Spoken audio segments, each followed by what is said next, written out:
বেগম জিয়া আজকে 6:30 ভোর 6:30 তিনি পৃথিবীর মায়া ত্যাগ করেন। ইতিমধ্যেই তার দলীয় দল থেকে কিন্তু বেগম জিয়ার এই মৃত্যুতে পুরো জাতির সাথে শোককে ভাগাভাগি করে নেওয়ার জন্য জাতির উদ্দেশ্যে সংবাদ সম্মেলন এবং দলের মহাসচিব, সিনিয়র যুগ্ম মহাসচিব, আমরা দেখেছি কিছুক্ষণ আগে স্থায়ী কমিটির সদস্য, কেন্দ্রীয় নেতারা হসপিটালের ভেতরে তারা সংবাদ সম্মেলন করেছেন। সেখানে তারা বলেছেন, নানান কর্মসূচির কথা বলেছেন।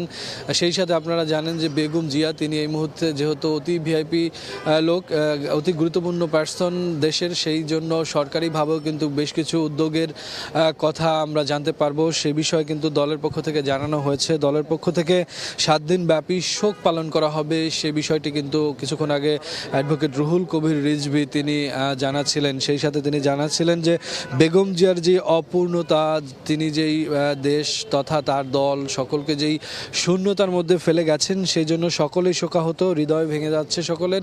সেই সাথে তারা বলছেন যে এর জন্য প্রতিটি নেতাকর্মীকে 7 দিন ব্যাপী কালো ব্যাচ পড়তে হবে, বিভিন্ন মসজিদে কোরআনের তেলাওয়াতের আয়োজন করা হবে। তারা বলেছেন যে কেন্দ্রীয় সকল যে দলীয় কার্যালয় রয়েছে বাংলাদেশে বিএনপির, তাদের সকল দলীয় কার্যালয়ে পতাকা উত্তোলন করা হবে।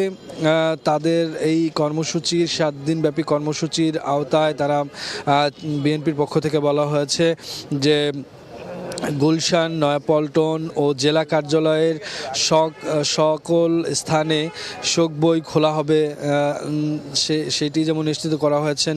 এবং এই জানাজা দাফনের পরবর্তীতে বলা হচ্ছেন যে দলের পক্ষ থেকে কর্মসূচি আসবে। তবে একটি বিষয় আপনাদেরকে জানিয়ে রাখি যে এখন পর্যন্ত জানাজার দিনক্ষণ, স্থান এগুলো কিন্তু জানানো হয়নি।